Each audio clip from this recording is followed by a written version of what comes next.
What's up, Meta Nerds? This video is all about the planet Tython, one of the most force-rich planets in the galaxy, and the home of the Jedi Order in Legends.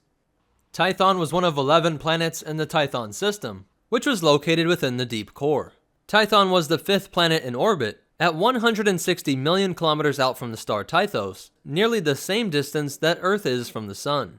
The atmosphere was breathable for most species, and was covered with an abundance of plant life and large oceans that separated numerous continents. Terrain varied from tall mountains to hills, plains, valleys, and deep canyons, with some very unique locations being the Silent Desert, which had shifting sands that created sound waves that negated all sound produced by those who visited this mysterious region.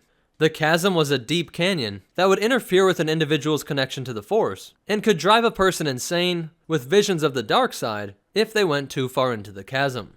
The strafe plains were cold, windy, and dotted by holes in the ground that dropped into magma, called swallow holes, because they could make a person disappear with a single misstep. There were large ice-covered mountain ranges, and the stark forest, which had trees that could collect moisture from the air in large sacs, and other forests that were completely covered in fungi.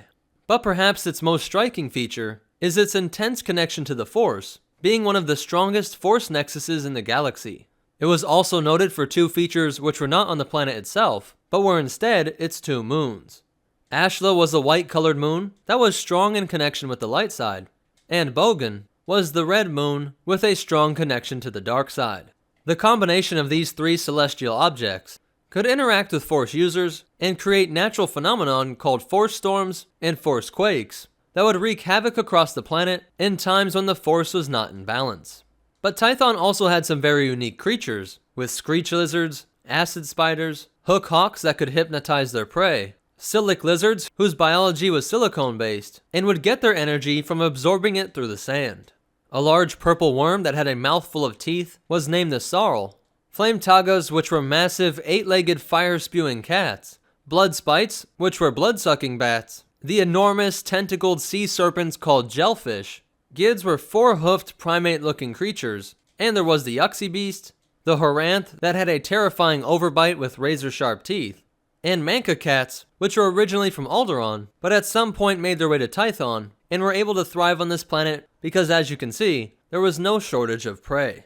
It is unknown who the first settlers were to this planet, because when the ancient race the Gree visited this world, the old city had already been long abandoned. The Gree developed hypergates, which allowed for near instantaneous travel across any amount of space, and they put one of these underneath the old city. This gate was destroyed by another species called the Qua, in their efforts to prevent the Rakata from taking over the galaxy. Thousands of years later, in the year 36,453 BBY, the pyramid ships known as the Thor Yor went across the galaxy and brought Force sensitives from many different worlds back to Tython.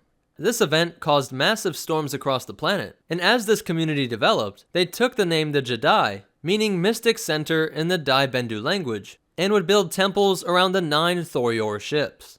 Over the next 2,000 years, non-Force sensitive beings that were living on Tython realized that the volatility of the environment and fluctuations in the Force made this planet uninhabitable, and there was a great exodus of them, which left the Jedi as the sole inhabitants of Tython. When the Jedi Order spread to other planets, they attracted the attention of despot Queen Hydia, who coordinated an army of criminals against these worlds, but when they reached Tython, they were defeated by the Jedi. In 25,793 BBY, the Rakata would invade Tython, and even though they were defeated, they would cause a lasting rift in the Jedi Order over the use of the dark side in battle. This led to the Force Wars that broke out 10 years later, pitting the followers of Ashla against those who were more dedicated to the Bogan. The Ashla eventually won, and reformed the entire organization and renamed themselves the Jedi Order. These Jedi rejected the idea of the balance of light and dark. Instead, they completely forbid the use of the dark side.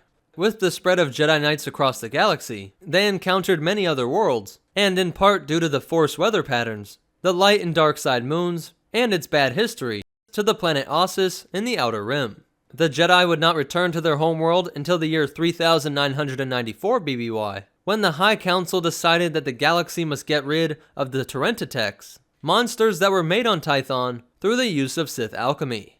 Hyperlanes to this world had been long forgotten, and it would be 7 centuries after this that Satil Shan would take the entire Order back to Tython, making this a fortress world after the Sith Empire captured Coruscant. Twi'leks, history's favorite species to pick on, had also established a settlement here after fleeing from their latest batch of oppressors. The Sith Emperor would send Darth Angral to destroy Tython by using the Oppressor, a Harrower-class dreadnought, but this was stopped by a Jedi Knight who would come to be known as the Hero of Tython. Revanites working inside of the Sith Empire would later capture this world, but it is unclear what happened next, and all it is known is that a global catastrophe caused this once Force Nexus to become a wellspring for dark side energy. Later, Lord Darzu would use this powerful energy to fuel her experiments in making techno-beasts, half machine, half monster, which were a terrifying force in the Sictus Wars before Darzu was killed by assassins on Tython. 240 years later, in the year 990 BBY, hyperlanes to Tython had again been lost, before being re-explored by Darth Bane, who was seeking out a way to remove the obelisks that were attached to his body. Bane had to fight off the techno-beast that still roamed this temple, and later, the final battle on Tython between the light and dark erupted when Bane and his apprentice Darth Zana were attacked by 5 Jedi that had tracked them to the original home of the Jedi Order. This would result in the last known Jedi deaths on Tython, joining millions of Force-sensitive warriors that died before them, on what might be considered to be the most important planet in galactic history. So that's it for Tython, but you definitely want to hear these cool facts and behind-the-scenes stuff. Though it is mostly known from its appearance in Darth Bane Rule of Two, released in 2007, and in the video game Star Wars The Old Republic, it was actually first mentioned in 1998 with the game Star Wars Rebellion.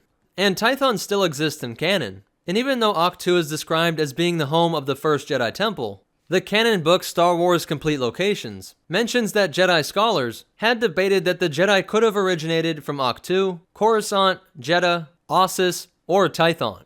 But that's it for the planet Tython. If you liked it, go ahead and hit that like button. And if you want to check out our social media, or ways that you can help support this channel, be sure to check out the description down below. If you want to see more, be sure to hit that subscribe button and hit the bell icon so that you get notifications. But more important than all that, remember, the Thor Yor are to blame, and the Force will be with you, always.